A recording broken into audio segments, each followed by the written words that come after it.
Chers amis, je voudrais tout d'abord vous remercier pour votre présence nombreuse ce soir à la traditionnelle cérémonie des vœux autour de l'équipe municipale qui m'entoure et également des maires des communes voisines, Catherine Julien-Brèche, maire de Megève, et Patrick Colibet, maire de Passy, mais aussi de Madame Churlet-Pradel, qui est notre receveur municipal, et des représentants des corps constitués, les sapeurs-pompiers et la gendarmerie. Nous allons avoir le privilège d'accueillir le nouveau commandant de la gendarmerie de la Haute-Savoie, le colonel Nicolas Marzol, qui a pris ses fonctions cet été, ensuite du colonel Frédéric Labruni. C'est pour moi l'occasion de souhaiter au colonel à nouveau la bienvenue en Haute-Savoie et de vous demander et de lui demander de transmettre à l'ensemble des personnels qui composent les différents corps de la gendarmerie de notre département toute ma reconnaissance et celle de notre population pour l'engagement sans faille qui est le leur au quotidien pour assurer notre sécurité. Vous n'avez pas été ménagés durant toutes ces semaines passées et nous devons de vous remercier pour avoir fait face à des situations parfois tendues et critiques. Et je pense qu'on peut les applaudir.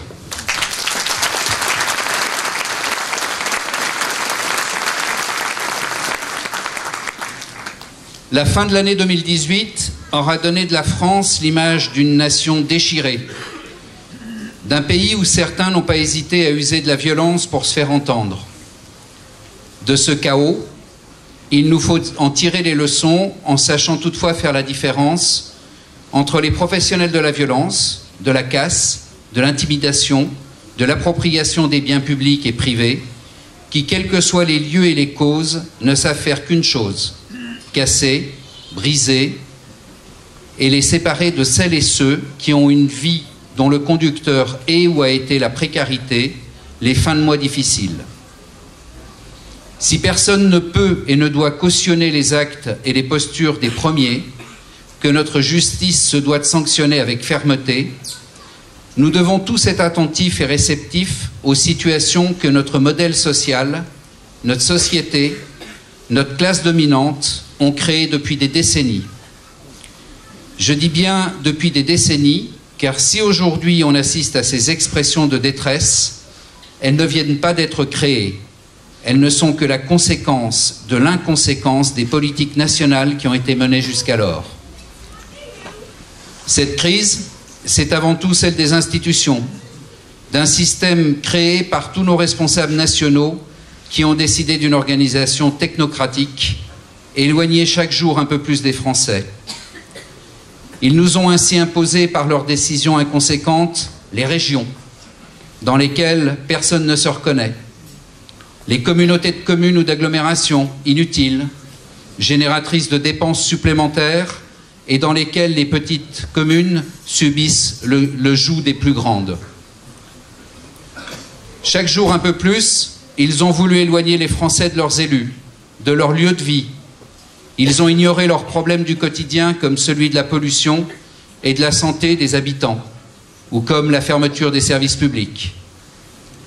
Ce ras-le-bol, cette fracture politique, chacun de nous les ressente même si nous ne l'exprimons pas de la même manière. Un peu d'humilité de la part de nos technocrates et de nos représentants nationaux, un retour au bon sens paysan que nous connaissons bien ici, dans les Hauts de notre belle Haute-Savoie, constituerait déjà un grand changement. Cesser de charcuter notre pays avec des réformes territoriales aussi inutiles que coûteuses, redonner le goût du travail et le rémunérer plus justement autour d'une structure administrative simple, composée de seulement 3 strates, les communes, les départements et l'État. Ce serait enfin une vraie bonne réforme pour un pays qu'on sait au bord de la faillite. Arrêtez de faire croire aux contribuables qu'augmenter les impôts est inéluctable, alors même que bien gérer, c'est tout le contraire, puisque c'est savoir faire avec l'argent qu'on a et pas plus. Pourquoi ce credo n'est-il pas plus partagé?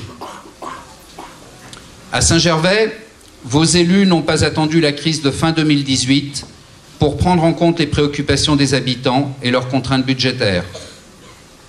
À la règle de l'augmentation des taux communaux des impôts, l'équipe majoritaire a préféré celle de l'Orbès, en faisant bénéficier les habitants des nouvelles richesses produites par la redynamisation de la commune. C'est ainsi que les taux ont diminué de 10% depuis 2002, comme par exemple celui de la taxe d'habitation, qui est passé de 15,33% à 13,76%. Parallèlement, nous avons su investir à bon escient et permettre la réalisation de vastes programmes, que ce soit au Fayet, à Saint-Gervais ou à Saint-Nicolas-de-Véros. Si l'époque des grands travaux est derrière nous, avec la construction du nouveau pont, de la piscine, de la maison forte de Haute-Tour, avec la restauration de l'école Marie-Paradis, de la patinoire, celle des églises de Saint-Nicolas et de Saint-Gervais, 2018 aura encore réservé de belles réalisations. À Saint-Nicolas, la chapelle des Plans a retrouvé son lustre d'antan, restaurée avec soin par des entreprises spécialisées dans le cadre d'une collaboration étroite avec Sophie Homer de la Direction régionale des affaires culturelles et sous la houlette de l'architecte en chef des monuments historiques Pascal Duméril. Cette restauration, nous la devons également à la générosité des habitants au travers de la Fondation du patrimoine et en particulier au mécénat de la famille Gombaud. Saint-Nicolas connut hélas une triste nuit, celle du 17 juillet, qui vit la foudre s'abattre sur sa belle église rénovée en 2008, sans réussir à la ruiner totalement, fort heureusement.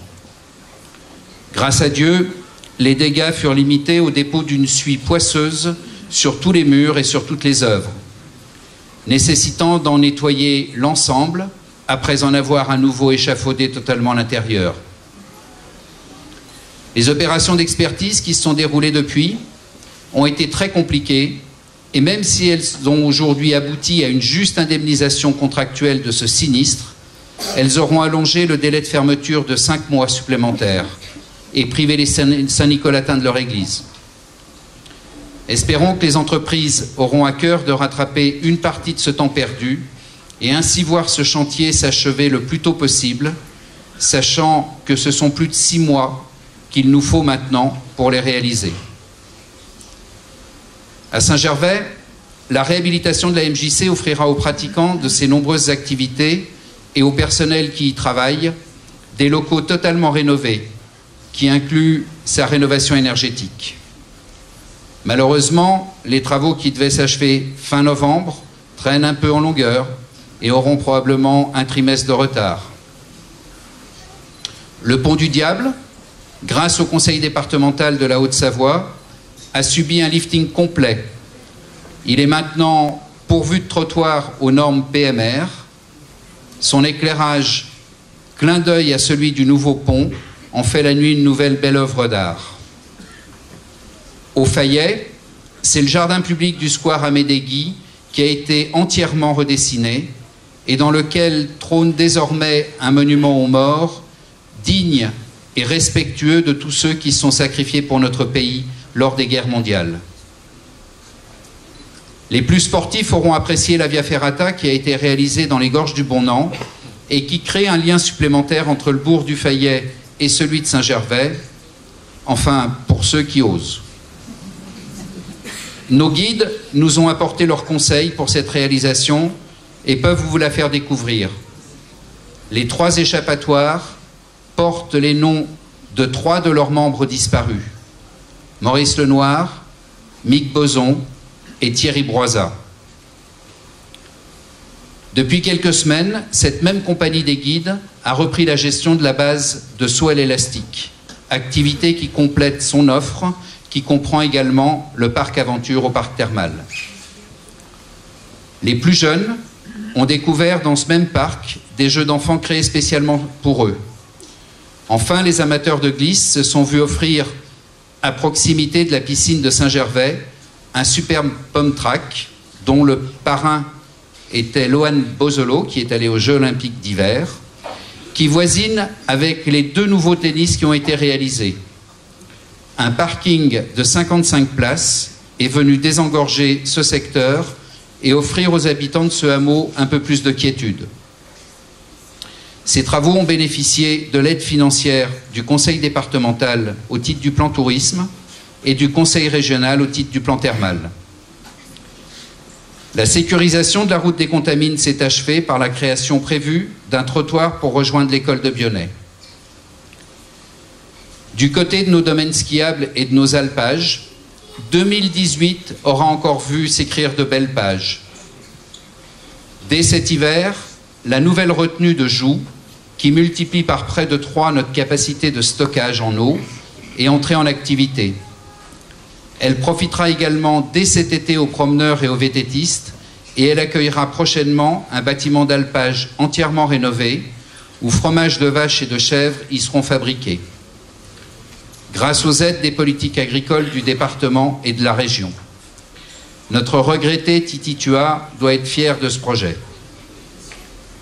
Côté administratif, la procédure de délégation de services publics du domaine skiable du Béthais, Mont-d'Arbois, Montjoux, Montjoly a abouti à la désignation pour une durée de 30 ans de la STBMA, concessionnaire sortant, avec effet au 1er juillet 2019.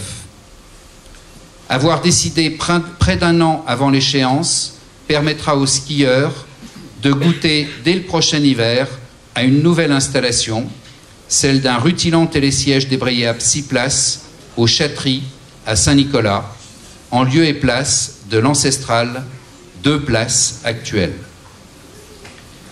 Sur ce même versant, l'imbroglio juridique créé il y a 30 ans par les signataires des contrats de délégation de services publics pour les télécabines du Mont-d'Arbois de Megève, de la Princesse, des télésièges ou téléskis des étudiants des Mandarines et de l'Idéal a trouvé une issue heureuse.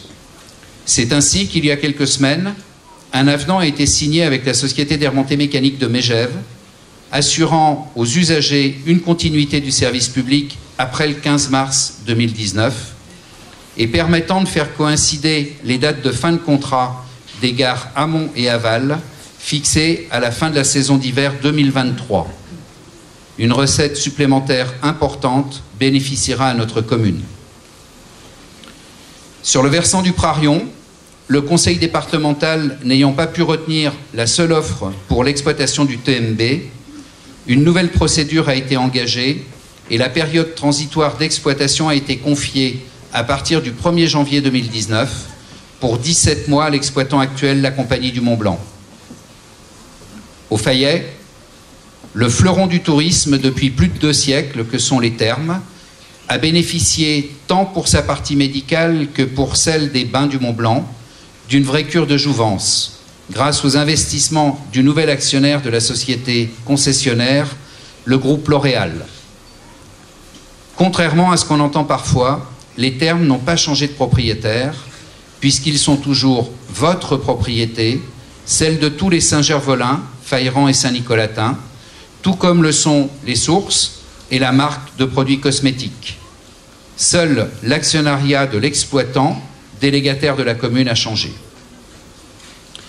L'inauguration de ces travaux s'est déroulée en présence de Jean-Paul Agon, président du groupe L'Oréal, qui a montré par sa présence tout l'intérêt de son groupe pour notre site et pour nos villages.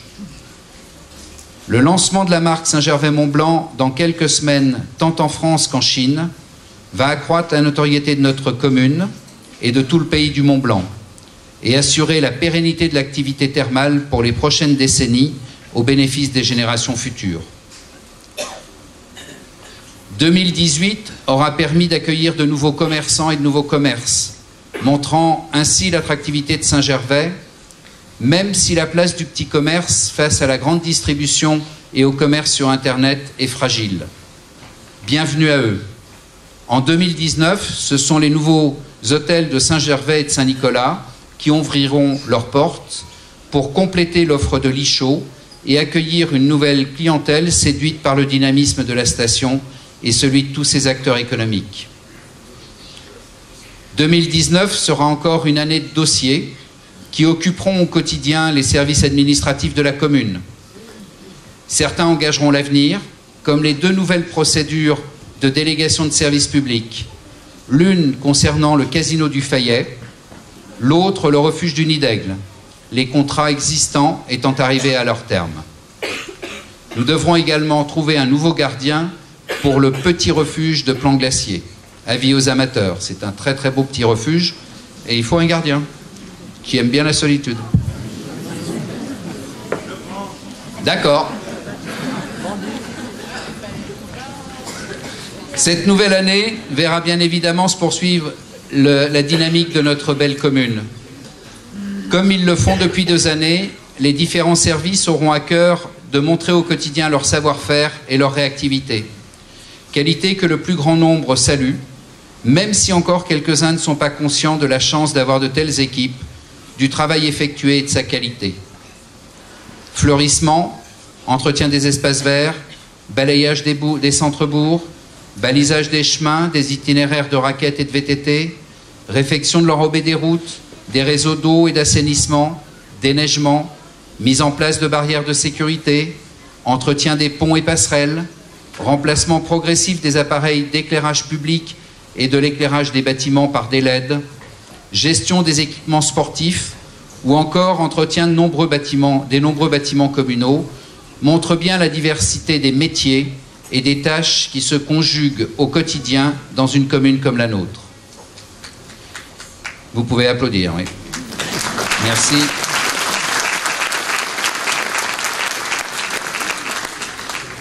Les récompenses attribuées en 2018, qu'il s'agisse des labels Ville Prudente, Apicité et de la Marianne d'Or du développement durable, saluent et honorent le travail accompli par toutes et tous. Du côté des travaux importants, l'énergie de la majorité municipale a retenu, l'équipe de la majorité municipale a retenu cette année la réalisation d'un nouveau bâtiment aux ateliers municipaux pour améliorer les conditions de travail de plusieurs services, dont celui des jardins et des chemins de montagne, contraints depuis des décennies à se contenter des vieux locaux inadaptés de l'ancienne colonie de Bionnet, Péchinet, Ugine, Kuhlmann. La maison du gardien du cimetière de Saint-Gervais sera réhabilitée et offrira un logement supplémentaire à disposition du personnel communal. La réflexion préalable à la réhabilitation du presbytère se poursuivra pour en faire un lieu culturel vivant, ouvert à tous, autour de collections et œuvres en lien avec notre environnement, la montagne. À Saint-Nicolas, ce sera la chapelle des Châteries qui fera l'objet de toutes les attentions et qui sera entièrement restaurée, encore une fois, grâce à la générosité de nos mécènes et donateurs, mais aussi au conseil départemental et au conseil régional. Du côté des pistes, face au succès incontestable de la Saint-Gervais, la piste qui relie le sommet du Montjoux au bourg de Saint-Gervais, qui a été ouverte 90 jours sur 120 l'hiver dernier, un passage sous la route départementale à la Planchette sera réalisé sous la maîtrise d'ouvrage de la STBMA, apportant ainsi une réponse adaptée pour mieux assurer la sécurité des skieurs, mais aussi des automobilistes. Le conseil départemental en financera la moitié dans le cadre du plan tourisme. Quelques projets qui ont connu des retards administratifs seront achevés en 2019, à l'instar du chalet d'accueil au pied du rocher d'escalade du parc thermal ou encore de la restauration de toilettes publiques. D'autres ne verront malheureusement pas encore le jour, malgré la volonté de la commune et des opérateurs. Ce sont celles du Bétet qui font l'objet par quelques-uns de recours systématiques devant le tribunal administratif. Depuis 1977, le Bétet subit les conséquences des contentieux engagés et entretenus, tantôt par les uns, tantôt par d'autres, afin que rien ne s'y passe. Ce système judiciaire à la française, où toute une économie, où des emplois sont remis en cause, quasiment sans sanction, pour des raisons personnelles, épidermiques ou politiques, est inadmissible, voire scandaleux. De quel droit ceux qui n'ont jamais fait de projet, ceux qui refusent tout changement, peuvent ainsi bloquer les droits des autres propriétaires? Là encore, le ras-le-bol des élus et des habitants est plus que justifié. Les conséquences du blocage de l'économie, tant par ceux qui veulent aujourd'hui la détruire, que par ceux qui, par idéologie, l'empêchent de fonctionner, seront graves de conséquences pour les générations futures. C'est une lourde responsabilité qu'ils prennent. Une nouvelle fois, je voudrais vous dire ma fierté de conduire cette politique municipale et d'être entouré par mon équipe qui, chaque fois, a su prendre les meilleures décisions pour notre commune. Merci à vous toutes et tous. Le présent est le témoin incontestable de la justesse des décisions que nous avons prises depuis 2001. Avant de vous présenter mes vœux pour cette nouvelle année, je voudrais tordre le cou aux rumeurs qui tournent autour de la maison de retraite des Myriam. S'il est incontestable que celle-ci a rencontré et rencontre des difficultés de gestion, il est bon de rappeler qu'il s'agit d'une maison de retraite privée qui appartient aux mêmes associations depuis des décennies, les associations Monestier et Gogel. Elle n'a donc pas changé de propriétaire et la commune de Saint-Gervais n'a donc jamais rien eu à voir dans sa gestion. Aujourd'hui, les Myriam bénéficient d'une autorisation d'environ 80 lits qui a été délivrée par l'Agence régionale de la santé. Cette autorisation n'est pas attachée à l'établissement et peut être retirée pour être donnée à un autre établissement dans le département. Ce serait alors la fin des Myriam. Si nous étions confrontés à une telle situation, je me battrais contre pour que nos anciens du Val-Montjoie puissent rester à Saint-Gervais. Je sais que l'administrateur provisoire, M. Richard, directeur des hôpitaux du Mont-Blanc, et Christian Monteil, président du conseil départemental, partagent le même objectif. À l'époque de sa création, avec Nathalie Deschamps, nous nous sommes battus pour que cet EHPAD existe, y compris contre certains parlementaires qui voulaient empêcher son autorisation. Nous restons mobilisés pour qu'il reste à Saint-Gervais, soyez-en assurés.